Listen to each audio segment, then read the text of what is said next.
What's shaking, everybody? Welcome to a Tuesday edition of House Divided. We're back. I'm Jeff Ketchum. That is Chad Hastings. We're going to be with you for, I don't know, like an hour or so. Do us a solid. Just hit the thumbs up button now. I promise at some point during the show, we'll say something charming. We'll give you some breaking news like JT Toppin, the New Mexico basketball transfer, announced moments ago. He's going to Texas Tech. You won't want to give us a thumbs up for that. But we'll have little scoops and nuggets and things like that throughout the entire show. Anwar Richardson is in Destin, Florida right now. Steve Sarkeesian is getting ready to speak right now. So yes, Money B, we in the building. Sark is in the building. House Divided is in the building. We'll be giving you all of the updates on what Sark says in Florida. It's SEC Meetings Day. There's been a lot of stuff happened in the world of college football. We started to talk about some of that on the Overreaction Monday show, which you can check out right here on the Orange Was Live feed. Just go check that out. Do us a solid. Thumbs up button. Smash the shit out of that. Subscribe to the channel. Get notifications if you don't mind. And by all means, jump into the Specs chat.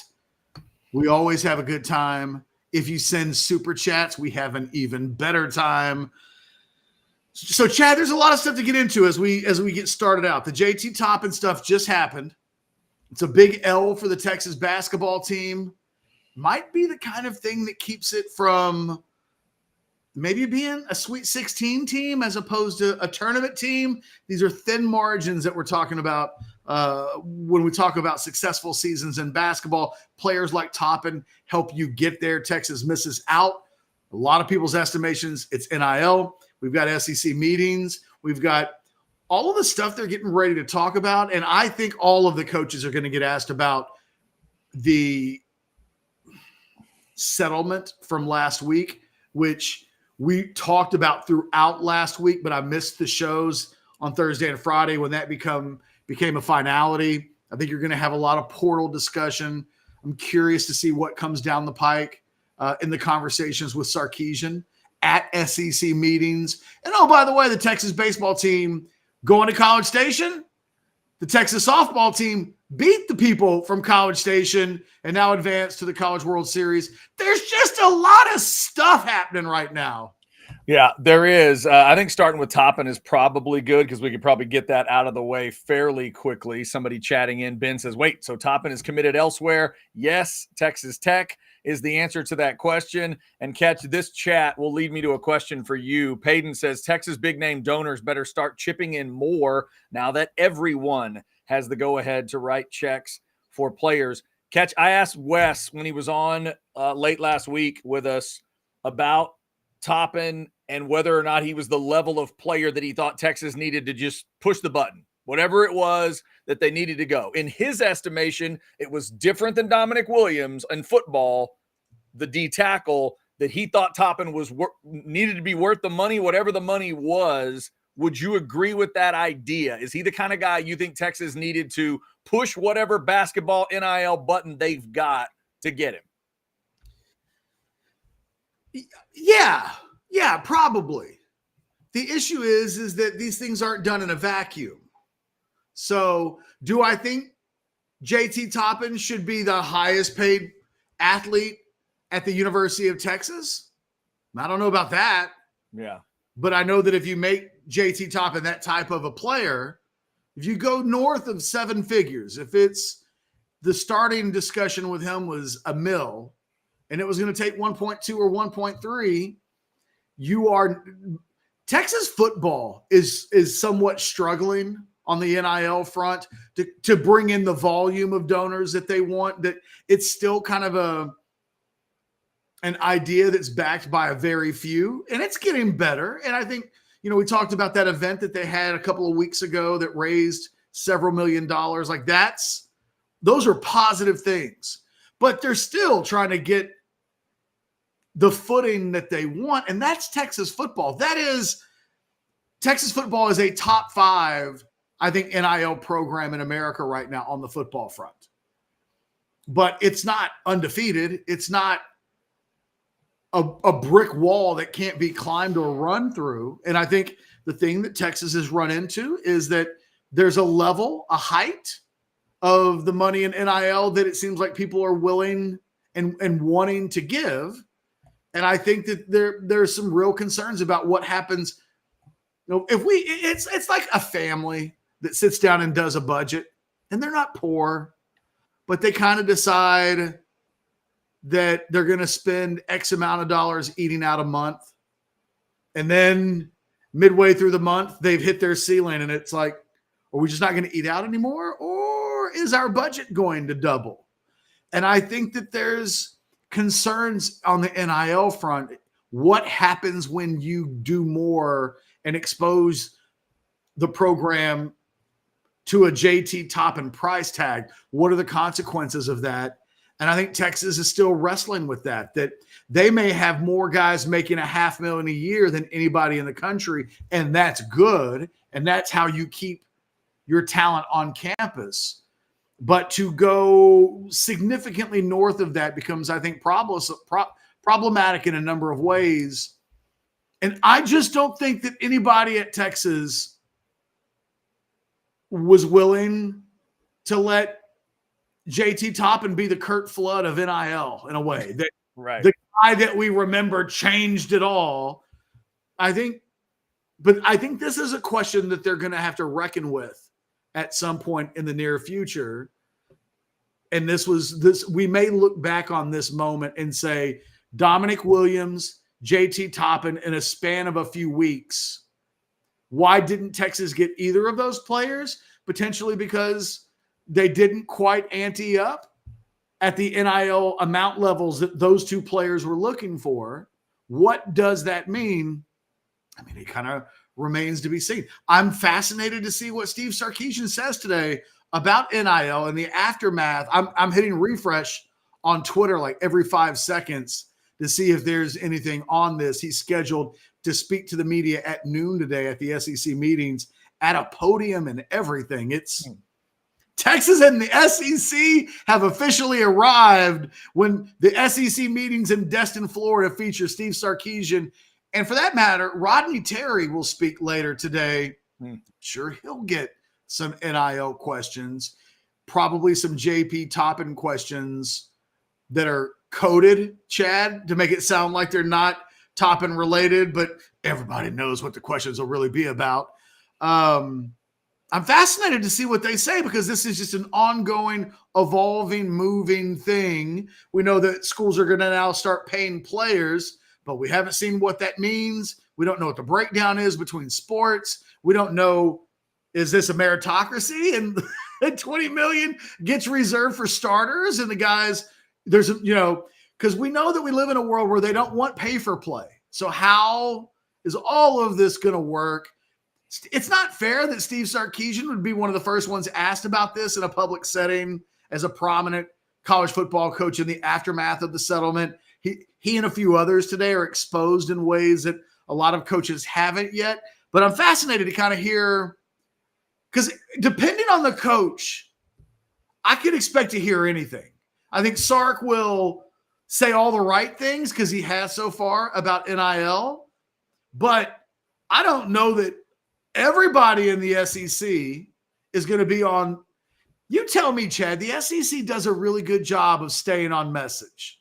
They rally. It's almost as if when SEC events occur, memos get sent out, and they really try to stick to a message.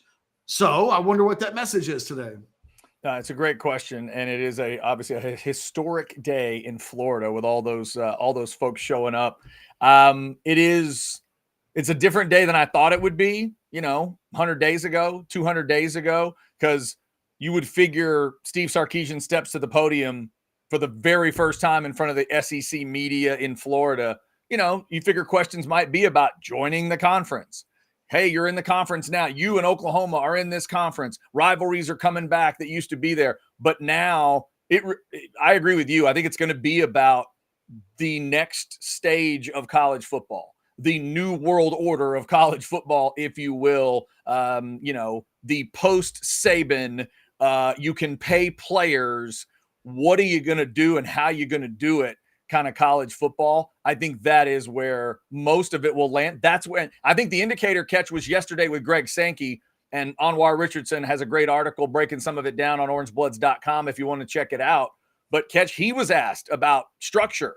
It was about the structure of stuff. It was about, athletes and are they going to be employees? And what about collective bargaining? And like that was the discussion with Greg Sankey. There was little things, on the side about some schedule stuff and when kick times might be announced. But the big hunk of it was this. It's the future and what does it look like for obviously one of the powers in the sport. The kick times might be more interesting if we didn't already know some of the kick times. Right. Well, we know when the Michigan game is. So, but if I'm hearing it correctly, Catch, if I'm reading it right, it said that the first 3 SEC. I'm reading that as conference. Okay. Now I could be wrong, but if that's true, then by the end of I think it's Thursday.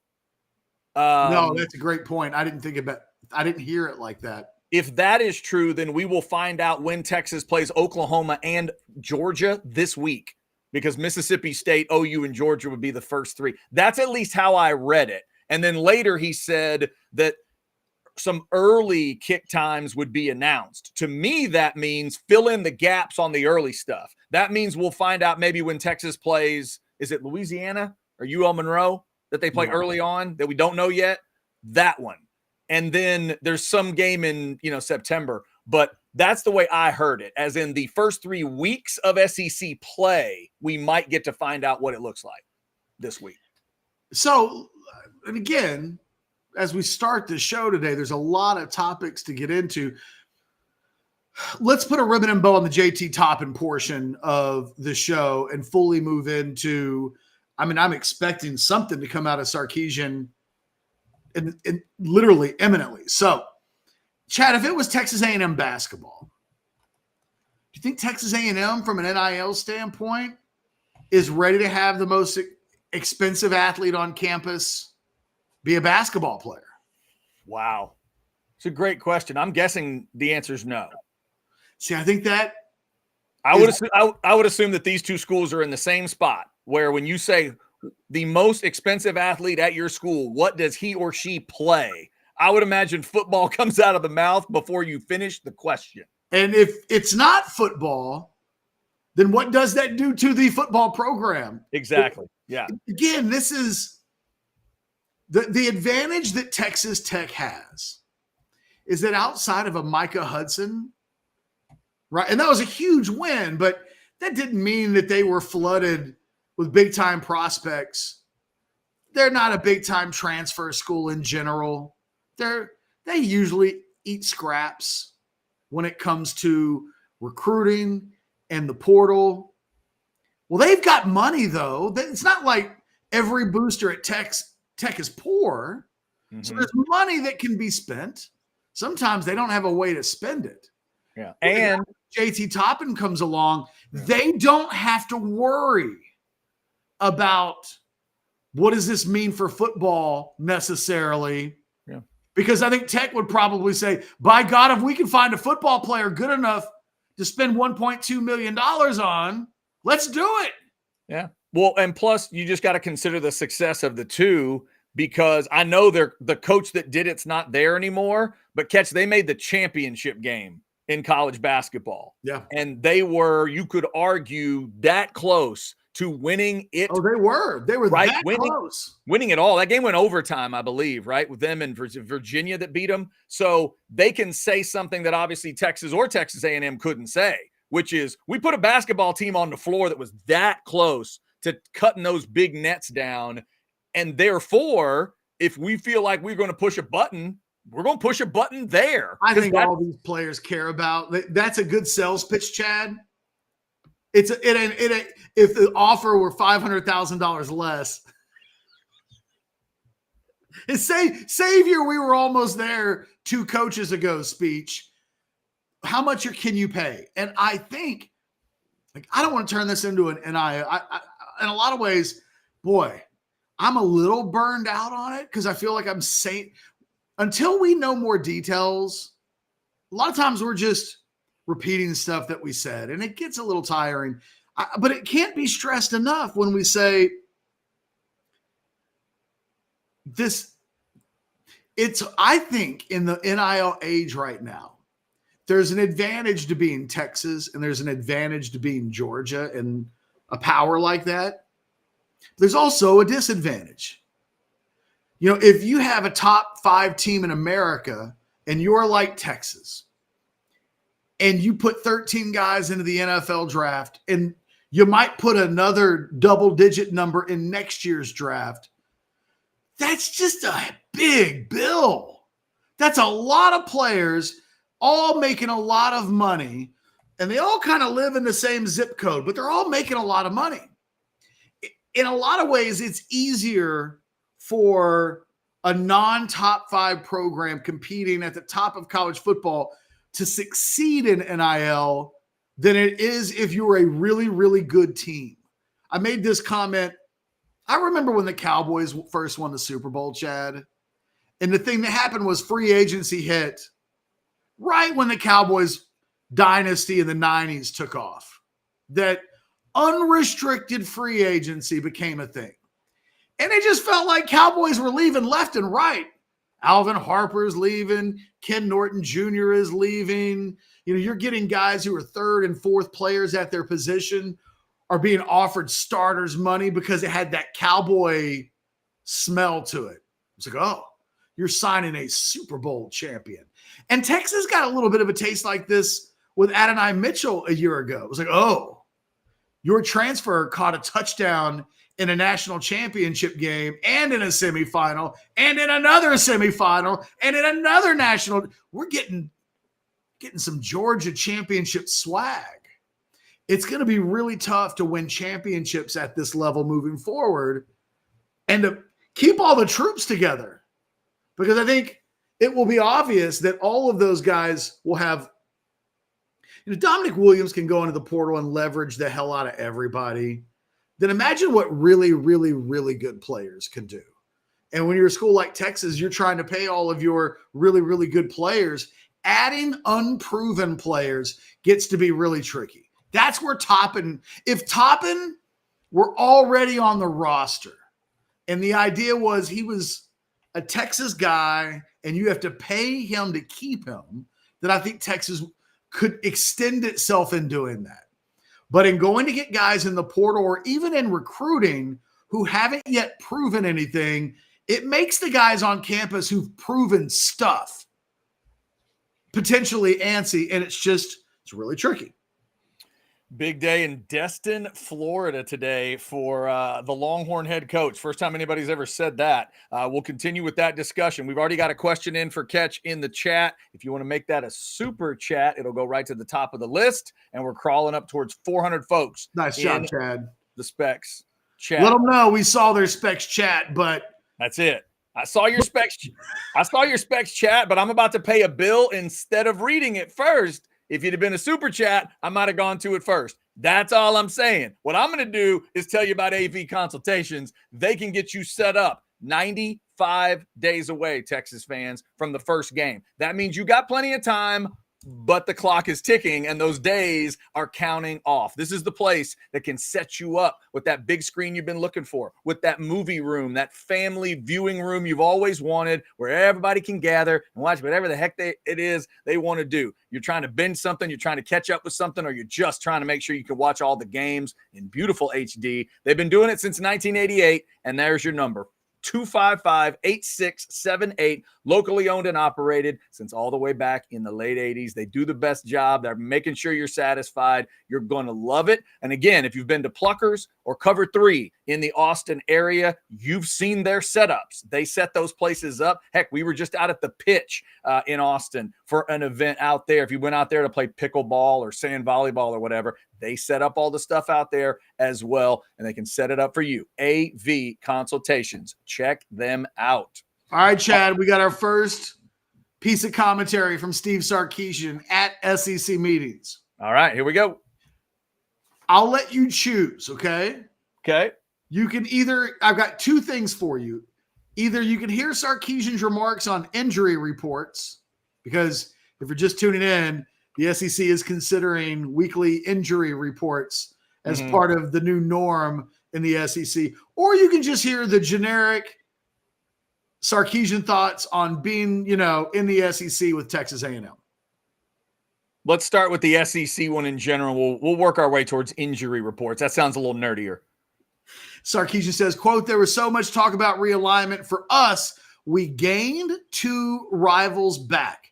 We're playing Arkansas and Texas A&M again. We're looking forward to it." I believe in parentheses it says A&M. "I'm sure they are too," end quote.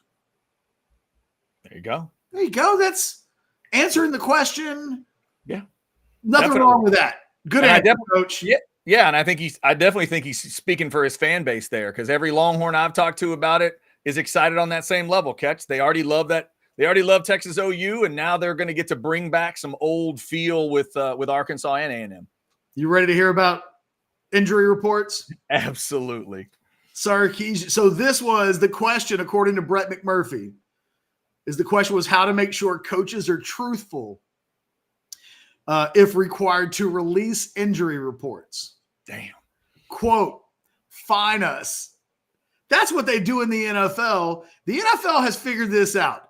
We don't have to reinvent the wheel. If you don't report a guy, fine us. We all like the money we make, end quote.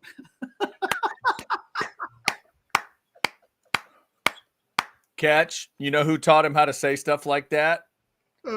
Pick either mentor. Because Pete Carroll would say that, and so would Nick Saban. Yeah. Both guys would smart off in a good way. That's not even smarting off, right? Both guys would have that kind of clever response, and that's a good, refreshing response. He's right. Just like the NFL had figured out in-helmet communication that college football is going to get, they had figured this part out. The injury report is part of it. And Sankey brought up the betting element, Catch, that is right there in front of everybody. And we're watching all this money get bet. Why do we have injury reports in the NFL? Mainly because of betting. And whether it's the kind of betting you're thinking of when I say that, or it's just your mom and your aunt and you are in a fantasy football league, it's all of that stuff.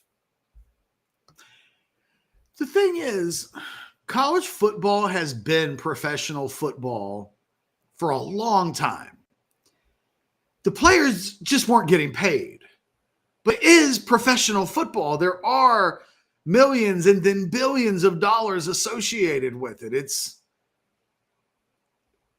naive to think otherwise, right? It is this, you've told yourself this to help you sleep at night about the thing that you love. This is just another example of how professional college football is. It really is shining a light into all of the dark places that previously just remained dark because we wanted them to.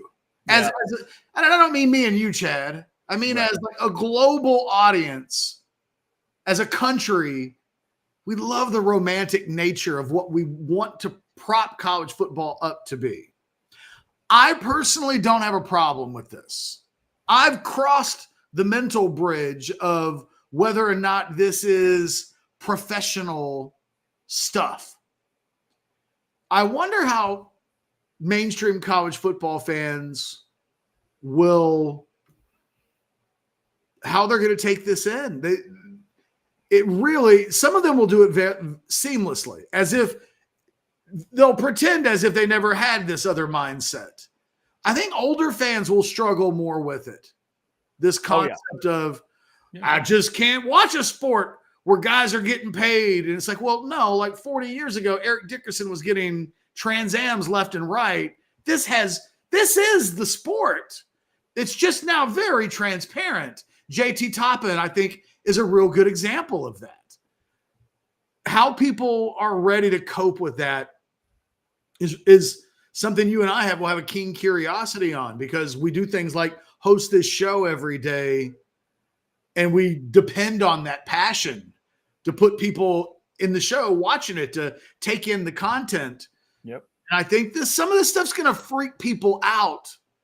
And I don't know really what to tell them. They don't want to hear me say, well, it's always been like this. It doesn't matter that it has been. They just are not quite. And Is it the games? Is it, God, you're going to feel icky about it? You'll keep telling yourself that maybe you don't want to watch this anymore, that you didn't sign up to watch minor league professional football. But then Texas will play Michigan. And you can't say no to the hit. You can't stay away from what will be 3.5 hours of exhilaration. And that's the hook that college athletics dangles, that it believes will always keep it alive and running.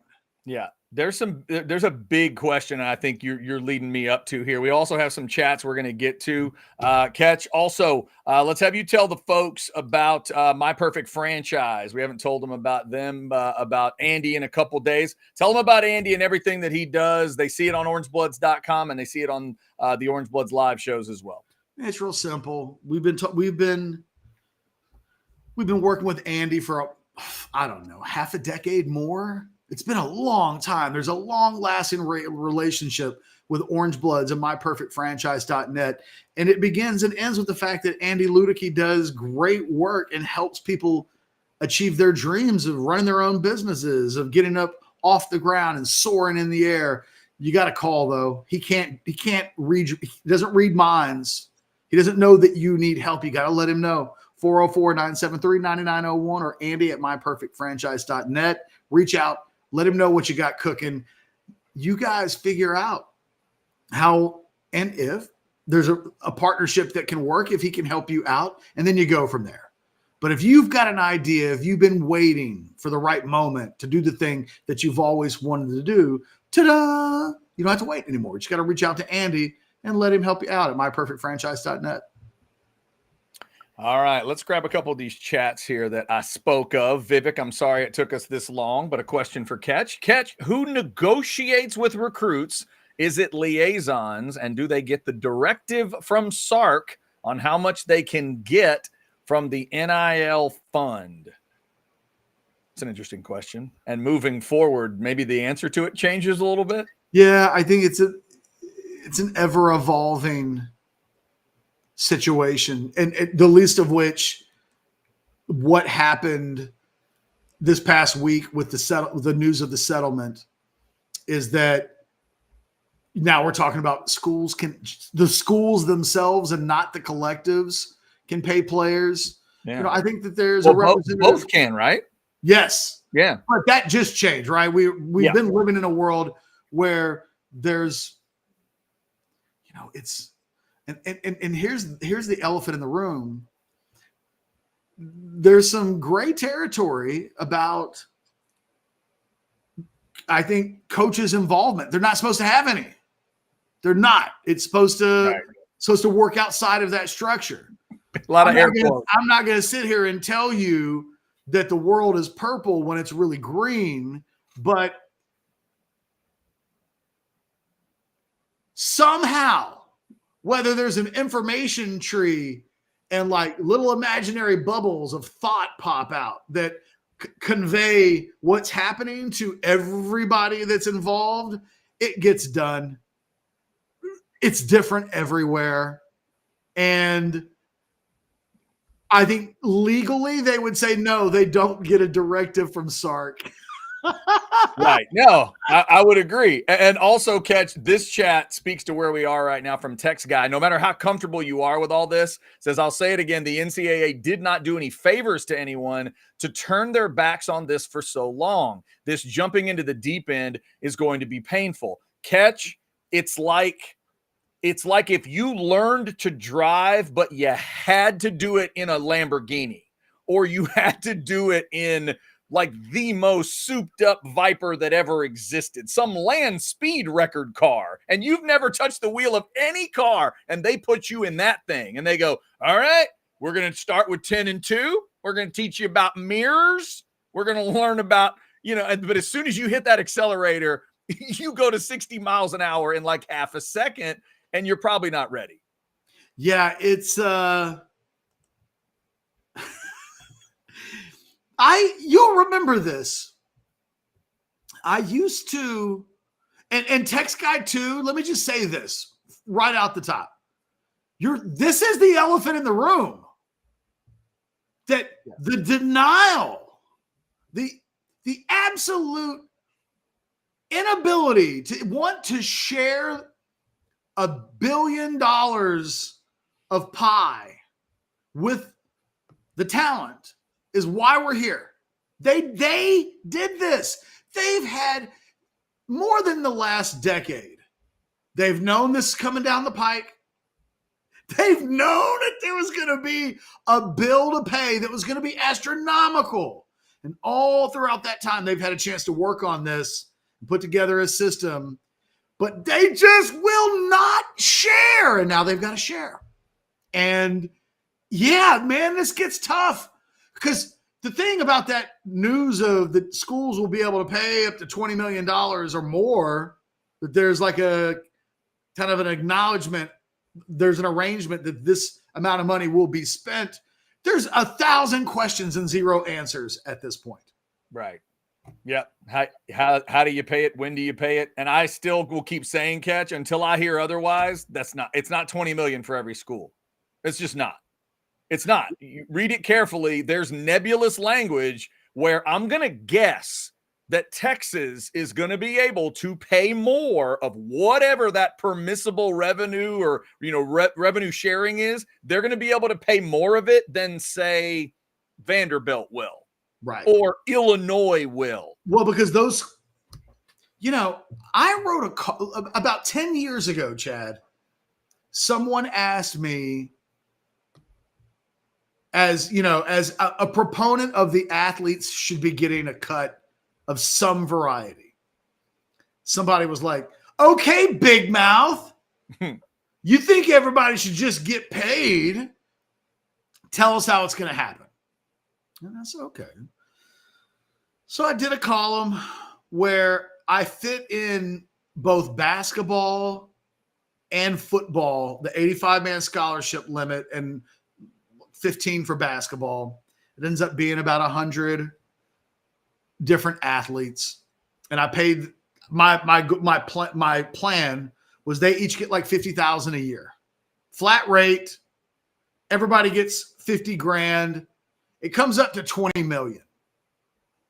Or maybe it was 20,000. I can't remember. I have to break out the calculator here and figure out what it was. But I can remember the forgive me. I wrote this column like a decade ago.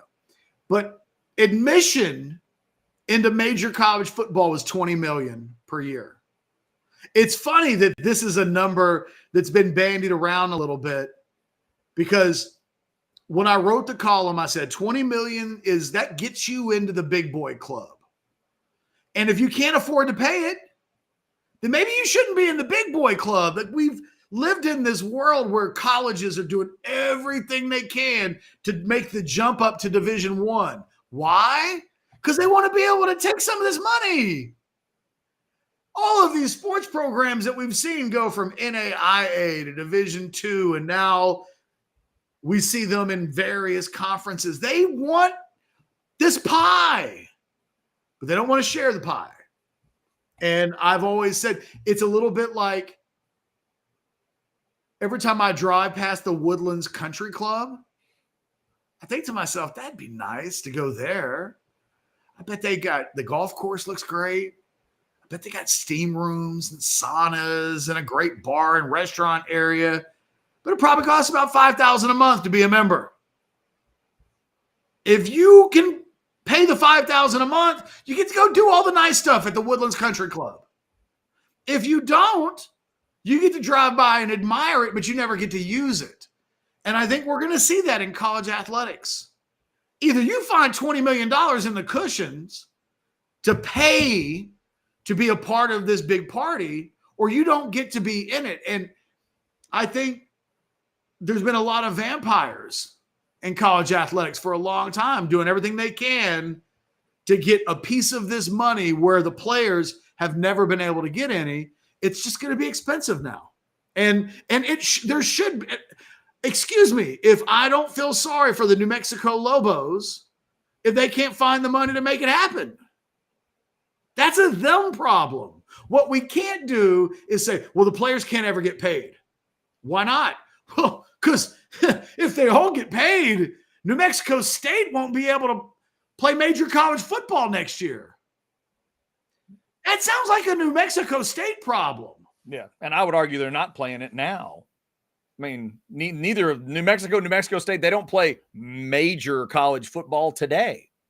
But they get treated, with all due respect to the fact that the idea of the Power Five in recent years, there's been a separation, a large separation, right? Where it's Power Five and everybody else is on the outside looking in. By the way, kudos to SMU. They were like, either we never take a penny from the ACC, but get to go to the ACC and get to be in the cool kids club. I can't stress enough. That's a place with money to burn, and they bought their way in. Kudos to them. They did. You're right. A lot of good chats rolling in. We will continue to get to those. Also, definitely want to hear Ketch's thoughts on the recruiting additions for Texas. Real quick, let's take a breath here. Let you hear from Specs. They sponsor the chat. Damn near 500 people in there now. Lisa, talk to them. Specs same-day delivery can save the day with our Specs app or online shopping. From world-class wines to hard-to-find spirits and craft beers to gourmet foods, delicious snacks, and spectacular sweets. It's Specs. Cheers to savings. Hope everybody had a great holiday, long weekend for Memorial Day. Hope you did it safely, and maybe you did it thanks to Specs. And if you had just had a big party, maybe get stocked up at Specs. Ketch, I like this one from Brad. Tell me if you agree with this. Prepare yourself for a Harvard national championship run in 10 years' time. Richest school in the world. Now, the Ivy League is not part of the discussion, are they? Aren't they in a different division? Yeah, but they do have they have big endowments. They do have that. There's no doubt about that. I think maybe Brad was just saying, made the schools with the biggest endowments win. No, that is going to be true, too. Mark says, I still believe it's why Saban left. NIL brought Bama and Clemson back to the pack, and they were vulnerable. I'm sure all teams did a little before and some more than others. Did Bama feel vulnerable to you at the end of Saban? They didn't feel vulnerable to me. I mean, they were the thing is, Saban loses a couple of games. Yeah. And then it's vulnerable city.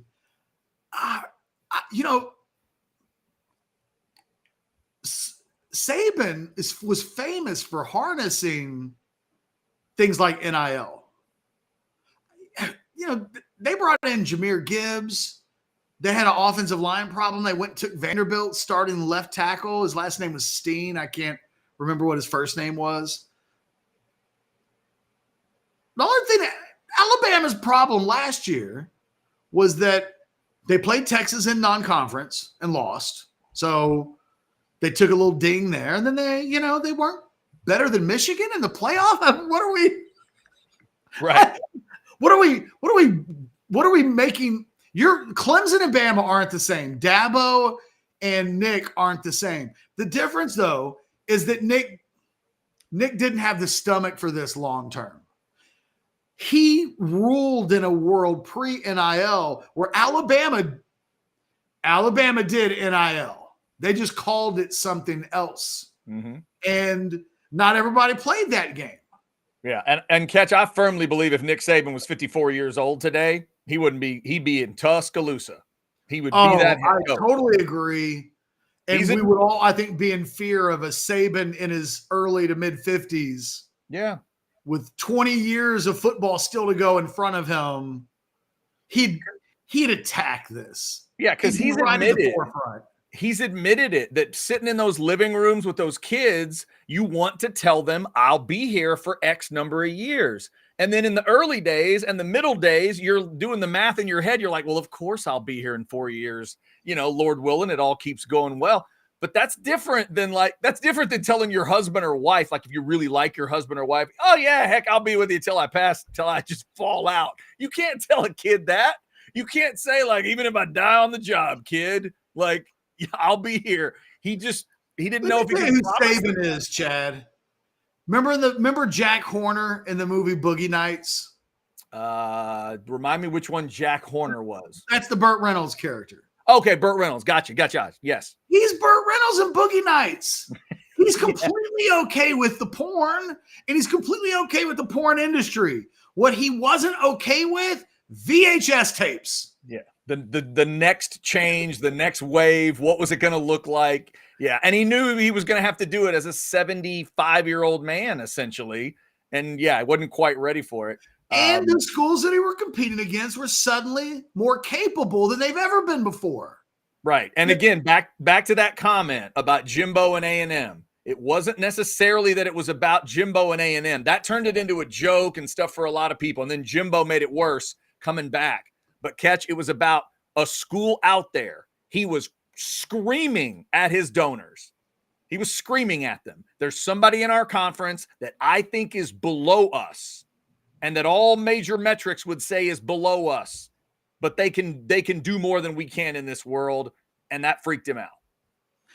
John says in the Specs chat, Chad, that it's still about being drafted. If Bama keeps having players drafted, kids will still want to go there. John, they are not mutually exclusive.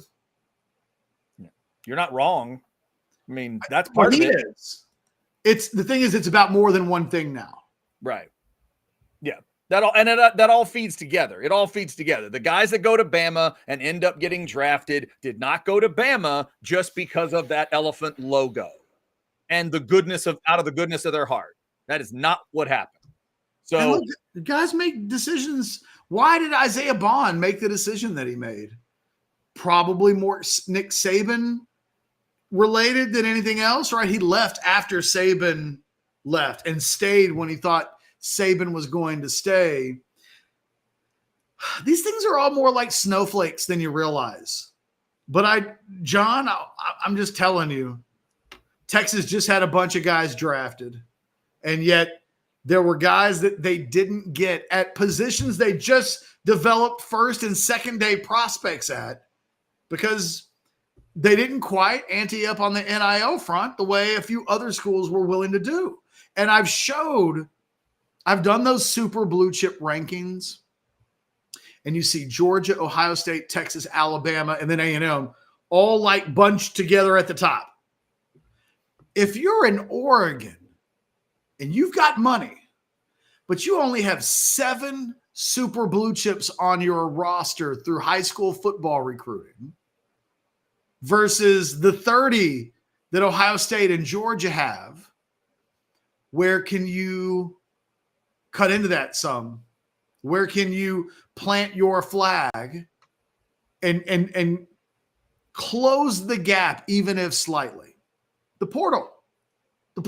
And we've seen aggressive schools who aren't doing it in high school football recruiting. Ole Miss is another perfect example. Mm-hmm. They're doing in the portal what they're not quite able to pull off in high school football recruiting.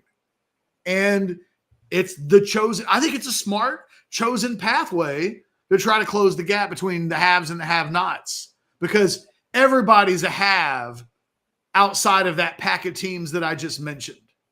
You usually go from the 30 range, and there's only a few schools in the country that can do that.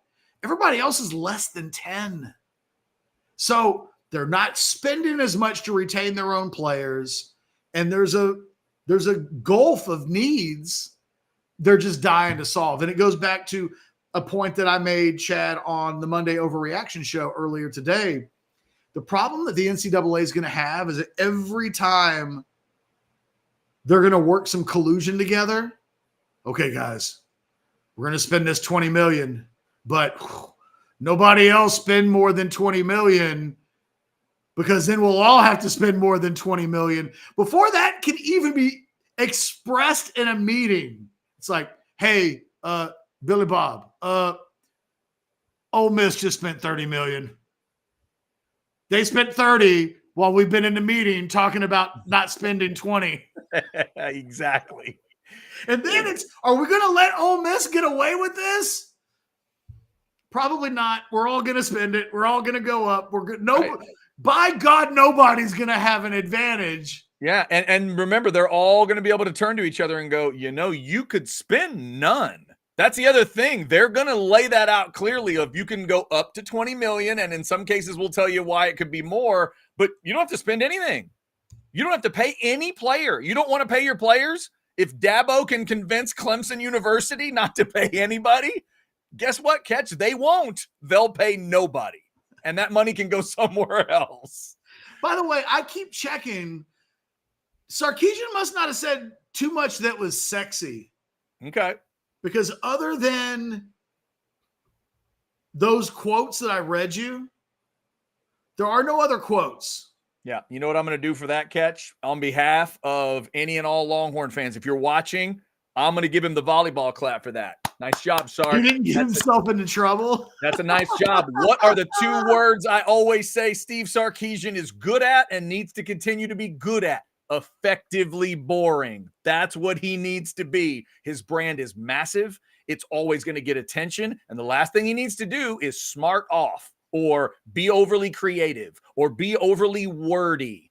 If there's not a ton that comes out of him in his first time at Destin, if I'm a Longhorn fan, that's a check mark. That's a real good check mark. Let him just go through the process. Let him talk to Paul Feinbaum. Let him talk about the basics and hit all the right marks and then just move on. Interesting note here from Jesse Simonton, a college football reporter on site covering the SEC meetings.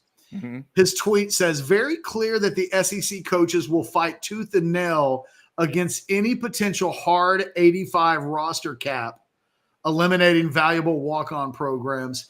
Kellen DeBoer, Steve Sarkeesian spoke out with the problems, while Mike Elko said, quote, I'm strongly against it, end quote. Well, my understanding is that the 85 cap's not going to be a discussion. There's no number, right? Moving forward, there is no number. You could, if you decide you want to do 50 football scholarships, then you can do 50. If you want to do, I think they'll let you have up to 100, 115 if you want. Problem is, and where they have not yet worked out a resolution to, does that mean you're adding women's programs? Is it as simple as that? That Texas, in order to have 115 scholarships in football, will have 4 new women's athletic programs? Right. You're right. That's the part they got to figure out. Is there still a number that you're going to allow and say, okay, it's 80 or 85? But right, if Texas wants to go to 95, that's cool, but you have to go add 10 scholarships to the women's sports side. Can I give you a wild-ass idea that I had today? Sure. Why don't some of these teams actually go down to 53 or 60? Get closer to the NFL number. Well, because if you get closer to the NFL number, if the average Texas football player is making $250,000 a year, if you cut 25, you're saving a lot of money that you can then redirect to the JT Toppins of the world. Can you afford to do it just manpower-wise, though, in terms of practices? Never use the depth. They don't need 115 scholarships. What do you think the number they would tell us is right now? If you proposed that idea and you said 53, do you think Sark would nod at 53? No, I think they're all like kids in a chocolate factory. How many pieces of Hershey's can you actually eat? I went to my daughter's, like, their class, one of the last days of school. And I walked in and somehow my daughter had a Hershey, like a king size Hershey's bar in her hands. Mm-hmm. And I was like, you going to eat all of that? But that wasn't my first question. My first question was, where the hell did you get that? Where did you get that? Yes. Someone gave it to her as a gift. I said, you don't think you're going to be able to eat all of that, do you? Because she was into it, man. She was into that chocolate. And she was convinced that she was going to be able to eat that whole piece of chocolate. And then by the end of it, she was like, yeah, I shared the chocolate with members of my 4th grade class because eventually it was too much. Yeah, right. And I think that's what would happen here. I think instinctively you're so used to that hard 85-man number and you're like, oh, man, what I wouldn't give to have 5 or 10 more scholarships. But you know what that really is? 5 or 10 more young men on your roster who aren't happy, who want to know why they're not making more in NIL, why they can't get on the field. there's a part of me that thinks there's too many. Texas has 85 right now, and it doesn't feel like they're completely strong on a 2 deep. How does the NFL make it work? How does a more profitable professional company make it work with less players? Yep. I mean, like Mitch is throwing in on the chat, 53 active roster, carrying players on the practice squad. It's true. It's a good point. Good point, Mitch. They do that. Even when you add the practice squad to the 53, you're still 15 players behind the college football model. Right.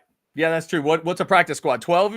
Is that right? 12? 12? Like 17. 17. Okay, yeah. I don't think you have to have that many, but I think that's the cap. That's what's allowed. Yeah, they're going to need, like, it's like you talked about, all the little details. And again, that's why going from you're not even in the pool to you're in the deep end, that's what it's going to be. You got to catch up on all this information, all these details. 16 on the practice squad.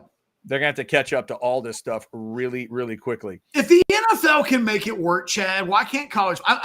Look, I'm just asking the question. No, it's a good, yeah. No, college football is about to try to go north of that.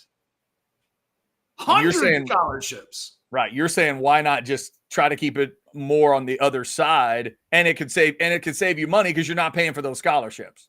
I'm saying if you're Texas, it's expensive to have 100 scholarship players on campus. Yeah. And it's especially expensive. Again, you go from 85 to 100, you're also paying for 15 scholarships in women's sports that may or may not be generating money on the backside. I mean, if each of those players is averaging $250,000 and you add 15 players, that's an extra that's $3.75 million that you've added to your bill based on some very basic math, right? I'm projecting an average of 250,000. Maybe that's high right now. Maybe that will eventually be the number. I'm just using it as I know what transfers are making, and they're not coming to Texas for free. Ask Dominic Williams. Yeah. Also, man, there's some good chats coming in here. This is interesting. Kai says NFL doesn't pay for players for 4 years to develop. That is an interesting distinction. There aren't 18-year-olds walking into the NFL looking to develop. No, there are the DeMarvion Overshones of the world, though, who get I know some of that is injury-based, but if Overshone had been healthy last year, the thought in Dallas was that he was going to take a couple of years to emerge as something more than a special teams backup player. Yeah. So the NFL actually does pay for some developmental years more than people probably want to acknowledge. Yeah, that's probably fair. Kai, thank you for that chat. John says, does the pay only apply to scholarship players? Does it open up to use NIL instead of scholarship for some players? Well, John, they're already doing that. I mean, but specifically when they're talking about that 20 million catch or whatever schools will be able to pay, are they going to specifically say that's only to scholarship players? Probably, but John, this falls into the category of they made this announcement and there's 1,000 questions and no answers. Yeah. And yours, throw them into the pile of questions we really don't have answers to yet. Yeah. There will be a time when some there's some media release is going to come out and it's going to outline some of this stuff. And man, I can't wait to see our reaction to that. Oh, yeah. And by the way, it's not like they just have till this football season. Remember, this all is supposed to take effect in 25. So correct. They've got a while before they get all. They've got a while. That much of a while? No, but at least they got a little time to get the T's crossed, I's dotted. But because college football programs have been so good about dotting the I's and crossing the T's on this. It's a good point. Good point. But the question will be, and also the thing is, we don't know, like, technically, what is that starting line? Is the starting line spring of 25, summer of 25? Are they going to wait till like after baseball ends this time of year, and then that's the starter pistol for all of this stuff? Like, they got to figure it out. I'm telling you, there's so many more. There's literally no answer. You're right. All someone told us was, well, and as part of this settlement, the teams have agreed to pay players. But if you try to ask a follow-up question to that, you don't get an answer. Yeah. It's true. It is true. All right. Craziness all over the place. We're trying to process all of that. We got buy or sell coming up as well. Before we get to that point, let me tell you about sinus and snoring specialists. You don't talk about craziness. Have you had the craziness of allergies this year? All the crazy stuff in the spring, and now you're headed towards the summer, and you got all that stuff that bothers you. Maybe you're a ragweed person, or you got the hay fever, or it's whatever, you know what you are. Maybe you're cedar like I was. But I got rid of my allergies for good with sinus and snoring specialists. They can do the same for you. And remember, not cookie cutter stuff. Everybody's path is going to be different, just like myself and my wife. Very different discussions, but we both are really happy with sinus and snoring specialists, and you will be too. Dr. Slaughter and his crew have over 20 years of experience. This is the very latest in ear, nose, and throat. Do yourself a favor and find out what's going on with you. Don't let that stuff get worse, because it can lead to much crazier problems than you're even dealing with right now. Sinus and snoring specialists feel clear, rested, and healthy. We hope everybody is happy and healthy after Memorial Day weekend as we come off of it, and we're talking about the craziness of the future of college football, and realize, Catch wasn't on a couple shows last week, so he's been trying to process all of this just like all of you have, and get all the questions that are out there. Catch, do you want to try to fit in some recruiting discussion in this show, or do you want to save that for the modcast later on? Oh, let's sneak in 5 minutes before we go to buy or sell. Okay, so the Longhorns add 2 names in terms of offers, and then another name in terms of a walk-on, or I guess is that right? A commitment and then a walk-on. But the triplets out of Cedar Hill that have gotten so much discussion, they all picked Texas. The Coleman brothers, Devin, Jordan, and Isaiah. What do we need to know about these guys? Well, first, Isaiah is going to be a preferred walk-on.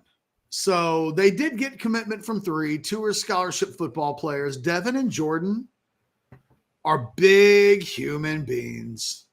We know that Kyle Flood likes them big. His favorite rap song of all time is Baby Got Back. He loves them big and round and juicy. Wow. And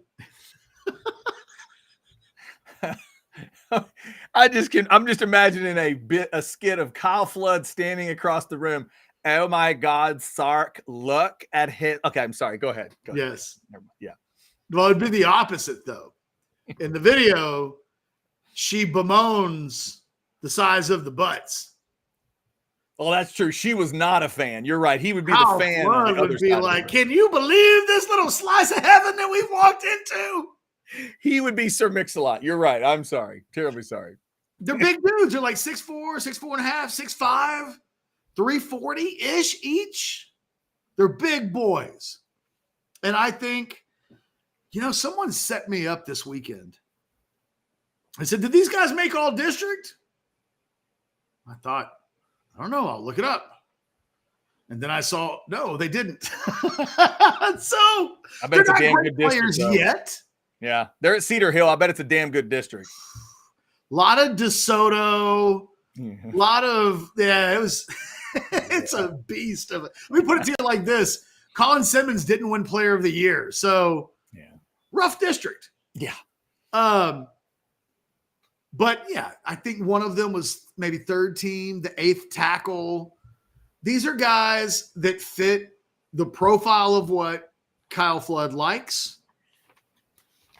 They are not elite national level prospects. They're just not. And that's okay.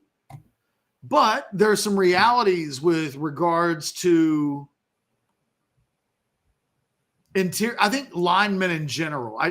In my 10 thoughts from the weekend, I spent some time focused on the defensive tackle position. And you get below the top 65, 70 guys in the country each year, and you talk about the defensive tackle position, they turn into pro players mid 4 stars, 8.3% of the time, low 4 stars, 5.9. Like, it gets to be rough out there on those streets. Even the high 3-stars bounce back and are at 14.6, but you're still talking about over the course of the entire existence of Rivals.com that more than 85% of defensive linemen not being success stories. The offensive line numbers blew me away, and I wasn't really prepared for what I'd done. So you start talking about Kyle Flood. I looked it up. In Kyle Flood's history, going back to Rutgers and at Texas, when it comes to recruiting and developing players at the 3-star level and turning them into NFL prospects, Kyle Flood is 0 for 28.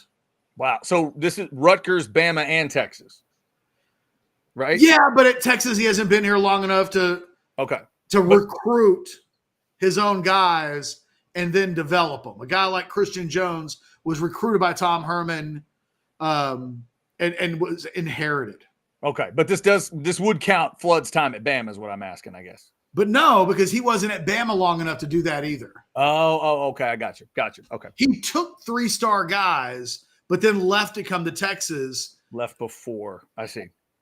So, for instance, from 2019 to 2021, Alabama signed under Kyle Flood 4 different 3-star offensive linemen. Now, they didn't all get to play under Flood, but 3 of the 4 ended up transferring from Alabama, and the other guy's just a backup right now. When you look at Texas, from 2000 to 2021, Texas is 2 for 21 in turning 3-star offensive linemen into drafted NFL players. Wow. Sam Cosmi, Christian Jones. Those are the success stories, but they're 0 for 19 with the rest of the guys. So when we talk about what is it that Texas has picked up in the Coleman brothers, I don't know what to tell you. I don't know.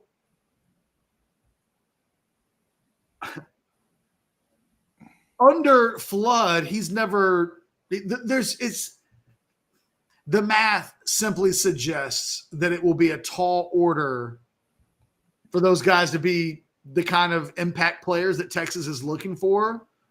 And the reality is, of the 3 offensive linemen that they have committed right now, if they can get one of those 3 to develop into a high-level collegiate player, that would be beating the math in a significant way. It's going to be hard, and there's not evidence that suggests, what Kyle Flood's kind of famous for, and this is what it shows at Rutgers, Chad.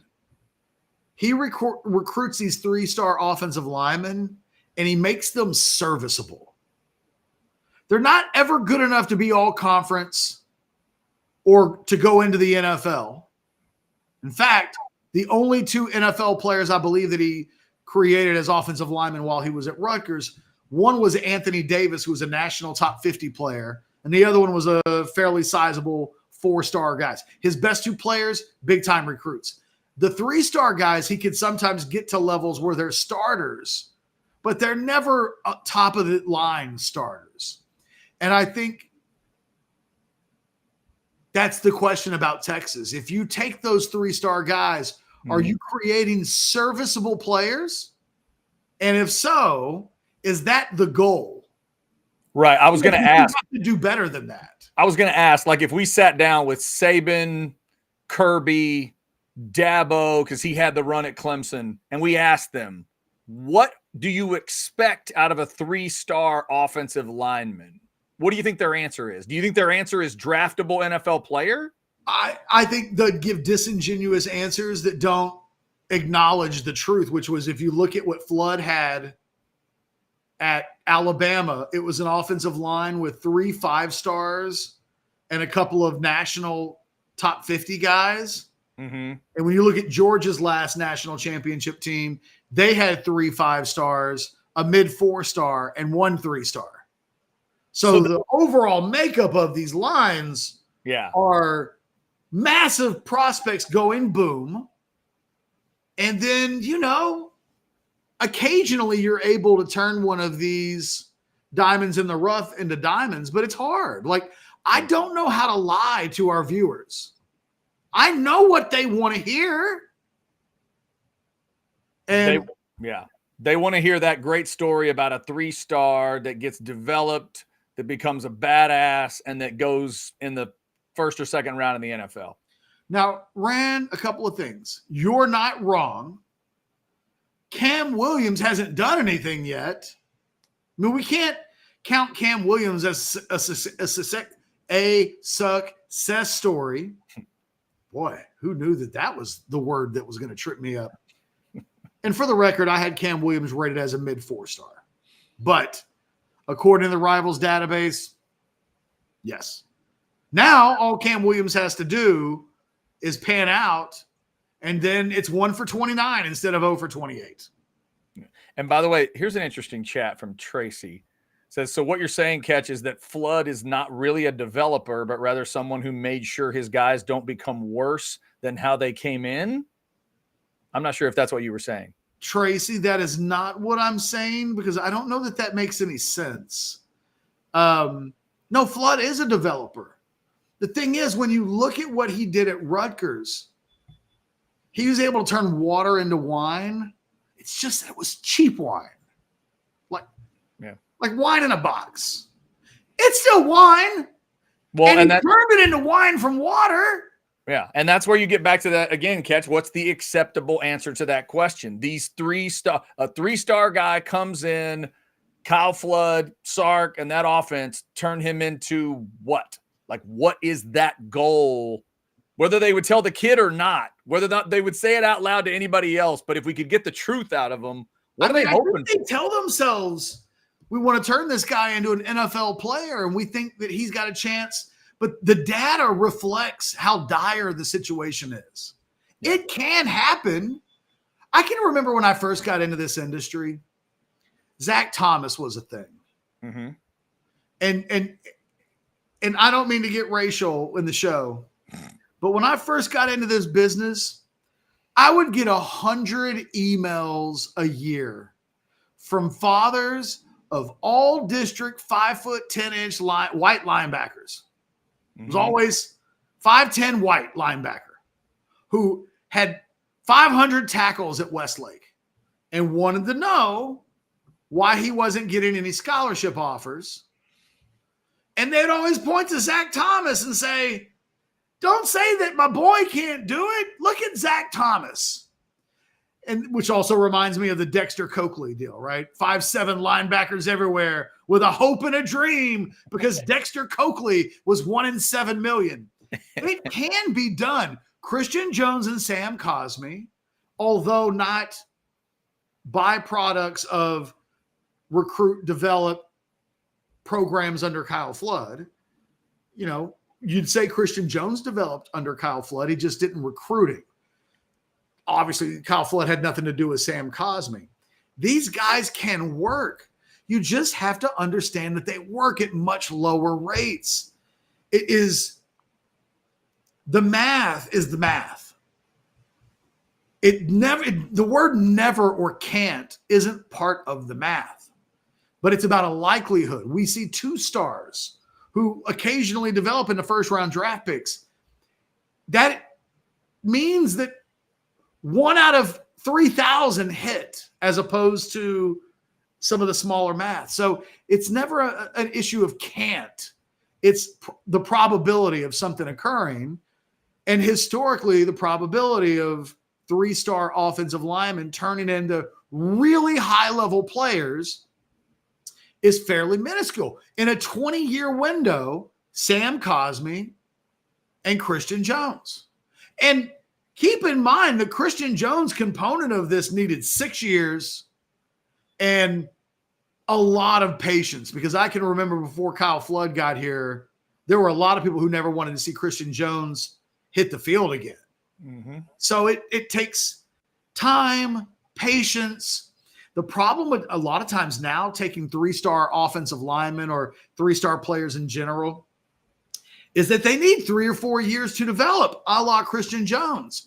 But in the world of the portal, these athletes either make the decision early that they need to leave because they're not starting by year 2, or they've been recruited over. So the value for me of 3-star prospects moving forward at a school like Texas becomes even less valuable because of all of the wild card dynamics involved. Go hire a player, get a player in the portal, recruit a higher rated player the next year. I mean, this is the world of college football. It's very hard. Imagine if you were a 3-star edge player, and we've seen a couple of them. Billy Walton is a perfect example. Billy Walton comes in last year. And what happens at his position this year? Trey Moore, Colin Simmons, Zena Yamuzalo. And suddenly, wherever he was on the depth chart, 3 guys just jumped in front of him. What's that guy ever supposed to do? And I think that's constantly the battle that these guys will have to wage. And will a few of these guys pan out? Yes, I have to believe they will. And part of that is the faith I put in a guy like Kyle Flood, but it's not automatic. All right, before we hit buy or sell, let me hit a pork chop for you with Hayes City Store. When's the last time you had a badass pork chop? Do you love pork chops like I do? I had pork chops for dinner last night.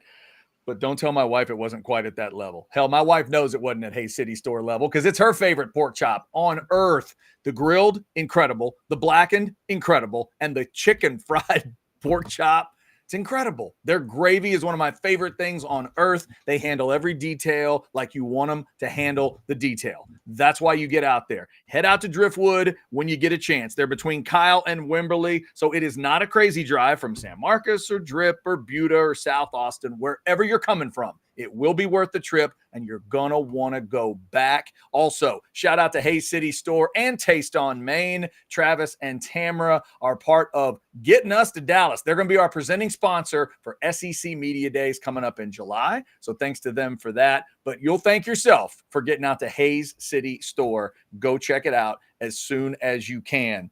Catch, we did have a couple of other chats. I just wanted to throw this up real quick because it almost had a breaking news feel. But Michael says Wilt Fong put in a crystal ball for Jamie French and Khalil Lockett to Texas.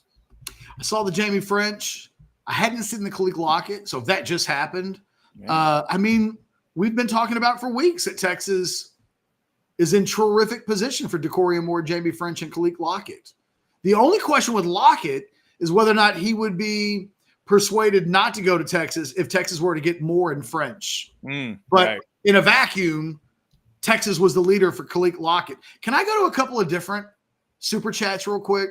Absolutely. By the way, those guys are big-time receivers if you don't know you're recruiting. Go ahead, Catch.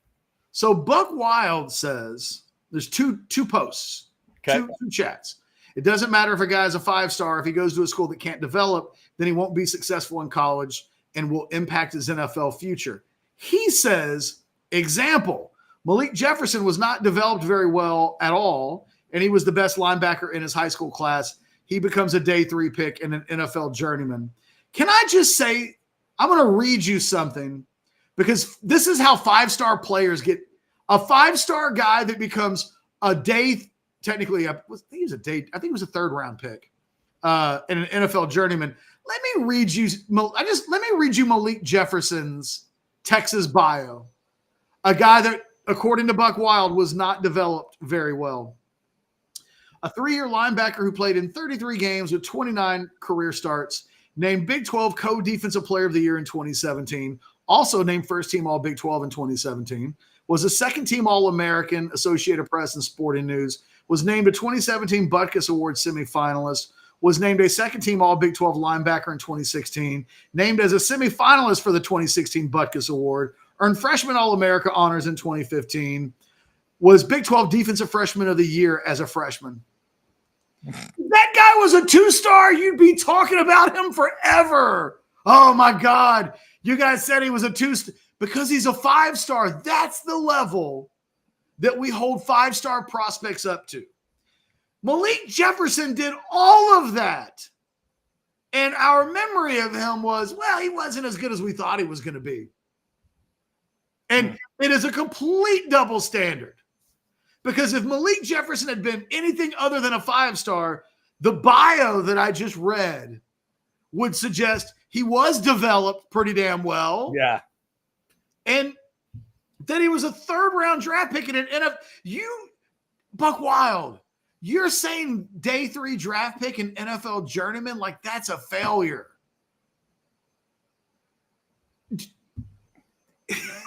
It's not.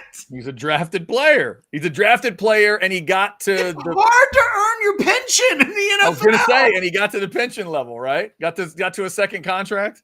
I just sometimes I don't know what everybody's expectations are. Because I look at Malik Jefferson as a wildly successful hit. He didn't win the Butkus Award, but he was one of the best players in college football at his position. Go look at the 4-star linebackers that Texas has signed and look at the resumes of those guys and then compare them to the 5-star who wasn't developed. Yeah. All right, Catch, you ready for a little buy or sell here? Yeah, my problem is I only have like 3 questions. Okay. So here's what I'm going to do. Okay. I'm going to go with the 3 that I have. I'll go first. Okay. And I'll have to wing the last 2. You have done it before. I believe in you. Buy or sell number 1. Texas and the SEC actually goes together like peanut butter and jelly. In the end, I think it's a buy. It's one of those things that even if you didn't think about it, there's going to be something that makes sense. There's the thing that people get wrong about the SEC is that somehow the SEC is all like some, I think, have the concept that it's all Mississippi State. Like everybody is that. But Texas gets to be. Everybody's got a cowbell in their hand. Right. Yeah. I mean, don't get me wrong. There's country in that conference, but there's also a lot of big time state schools with history. So Georgia's already there and Florida's already there. And Texas walks in with a resume that is as good or better than most. And yeah, there's going to be it'll be an interesting fit. And then with all the fan bases that are going to hate on Texas, they're going to become that next Georgia, Bama, whatever, that even if they're not great, people are just going to hate on them, and that'll make it interesting. They're an incredible villain or good guy, depending on what side you're on. So, yeah, it's an absolute buy. It's going to work. By the way, I have my 2 questions in my head. I'm going to give you buy or sell number 2 right now. It won't match up on the screen, but buy or sell number 2, JT Toppin, New Mexico transfer, goes to Texas Tech. And the reality is we'll probably never mention JT Toppin's name again. That's probably a buy based on what they've got going on right now in Lubbock. If things had continued from the Beard era in a little different way, maybe. But yeah, my gut is we're not going to talk a lot about Toppin next season. Buy or sell number 3, Bill Walton is a Mount Rushmore color basketball analyst. It's not a play-by-play guy. Yeah. For me, that's a buy. And specifically, there's a certain time period. Bill Walton in the NBA Snapper Jones era. That's the Bill Walton. Later with college basketball, some things started to occur where he was a little bigger than the show. And let's face it, the show wasn't as good as it used to be. But yeah, for me, basketball analysts, I'll put him on Rushmore. Right now, off the top of my head, I'd go him, Hubie Brown, Doris Burke, and we'll discuss the 4th one. Fair enough. I agree with you. The thing I'd say about Walton with college basketball is that he could get me to watch a college basketball game that I otherwise wasn't watching.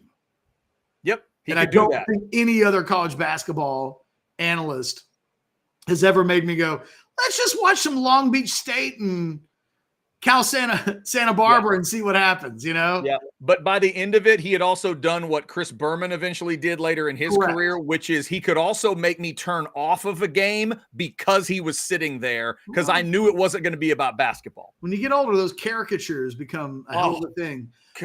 Buy or sell number 4, super early finals prediction, Mavs over Celtics.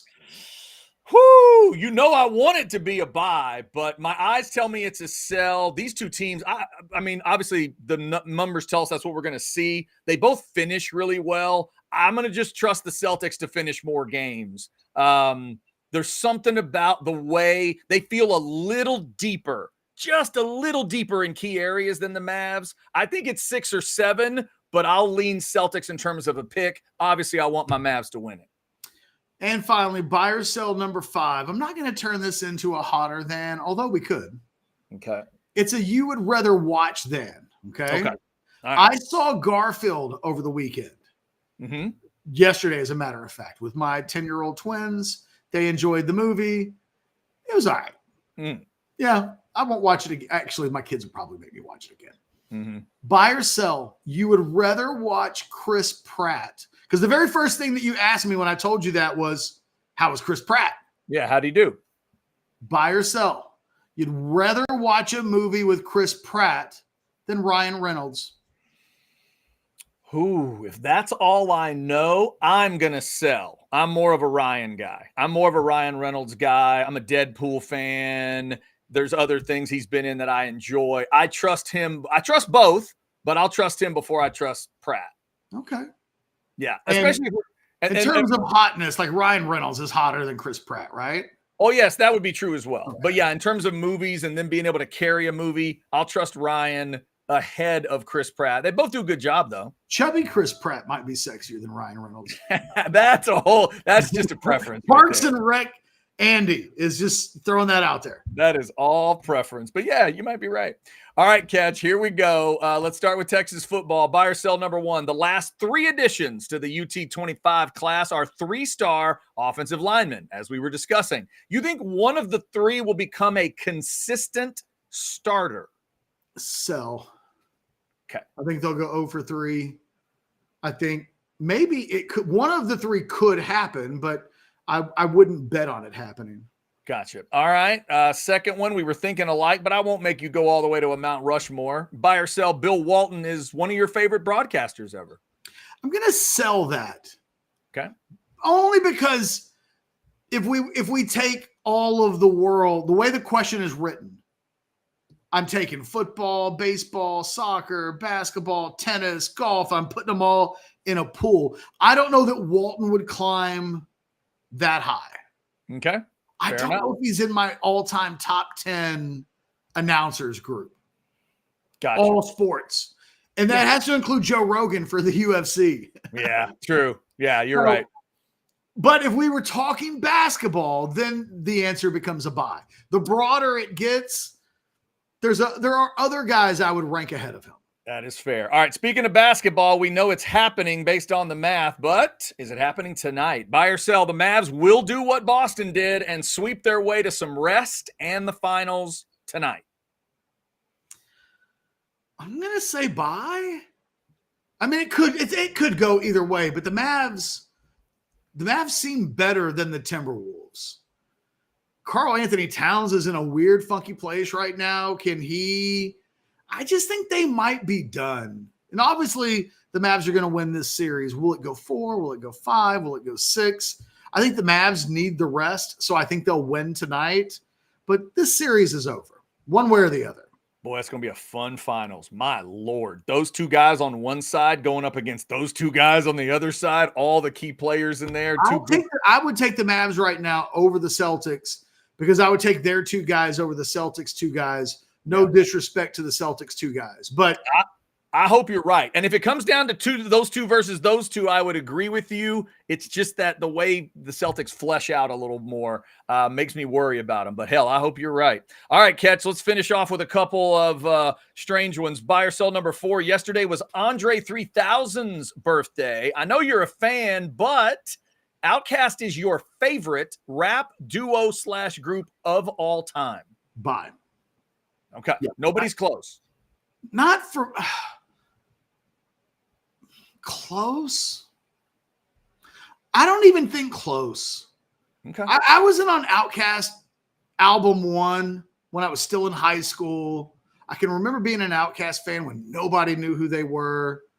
So I've been ride or die with Outkast for a long time. I think of like the Ghetto Boys, who were the first rap group I ever saw in concert, along with Two Live Crew.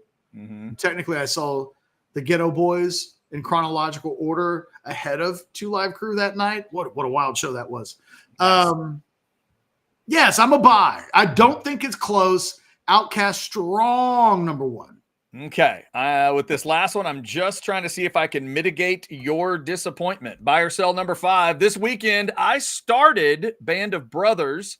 When I'm finished, Oh, wow. I will watch Lonesome Dove. And when I'm all done, they might let me into heaven, but there will be a 7-day waiting period. Chad, you're going to heaven. I don't know if you're in the express lane. Okay. Because if there actually is a heaven, they may want you to atone for some comments that you've made over the years. I'm stuck on you've started Band of Brothers, then you're going to watch Lonesome Dove. Have you never seen Lonesome Dove? No. Nope. Wow. There are things in the world that you and Kevin Dunn agree on, and one of them is that I am way less of a person and definitely not a Texan because I've never seen Lonesome Dove. I saw Lonesome Dove later in life too. I think I saw it about 10 years ago when I got shamed into watching it. It was like, what do you mean you haven't seen Lonesome Dove? I know. And that's the way it's been for me. And this one wasn't a shame thing. Like our guy Wes is what got me to watch Band of Brothers. He has some military connections in his family. And we were talking about that. And he's like, have you ever seen Band of Brothers? And I said, no. So I've watched the first 2 episodes. They were fantastic. I'm going to finish that off. And then I thought, you know what? It's finally time. I'm gonna get after Lonesome Dove when I'm done with that. The thing about Lonesome Dove, watching it in 2024, is that it was a TV miniseries in I think the late 80s. Yes, 89, I think. It's dated. Yeah. It's a Western made 35 years ago. And when we watch Westerns of now, they're made a lot more realistic in terms of what life was like. It's not like a caricature of 1800s cowboys. I can't wait for you to see Lonesome Dove. It's really good. It really is. I'm looking forward to it. Speaking of, you said your kids saw Garfield. Have your kids seen If yet? No, we made the decision between If and Garfield. I made the decision. Okay. We went and saw If, and it was fantastic. Really? Whatever critiques you're seeing that are negative, I don't get it. It hit me just right. I trusted Krasinski going in. I trusted Reynolds going in, and catch that little girl is unreal. Kaylee Fleming is her name. She is remarkable. I've heard nothing but bad things about If. I will pay you the ticket money back if you don't like it. How about that? Well, I mean, you don't need to do that. It was we all 3 of us. My wife loved it. My kid loved it. My kid even said, I hate how much I like that movie. She wanted to be cynical teenager. She loved it.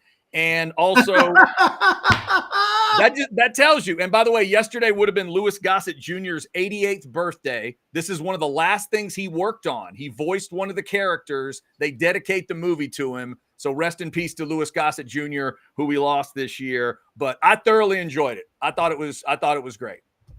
All right. Well, look, that's all I needed to hear. There it is. Don't get my money at some point. That's right. Exactly. You can come get your money if I'm wrong. And nowadays, the way ticket prices are at the movies, I just put myself in for a lot of money if you take your family of 4. All right. I think we're good. Anything else you need to hit today, Catch? No. Sark didn't say as much as I thought he might. So maybe a little bit later on in the modcast today. I think we're doing a modcast at 4:00. Onwards in Florida. We're all kind of scattered around, but I think the plan is 4:00 modcast. We'll dive in a little deeper as to what was going on with Sark and Destin. There you go. And keep checking out orangebloods.com for Anwar in Destin. Texas making some history. First time they've been a part of those Destin meetings officially here in 2024. Thank you for liking, subscribing, and getting your notifications. We got damn near 600 folks in there in the Specs chat as we get ready to close the door. As Catch mentioned, 4:00 hour today, you've got the Modcast coming up on this Tuesday. Take care of yourselves. We'll be back tomorrow for a Wednesday show at high noon. Until then,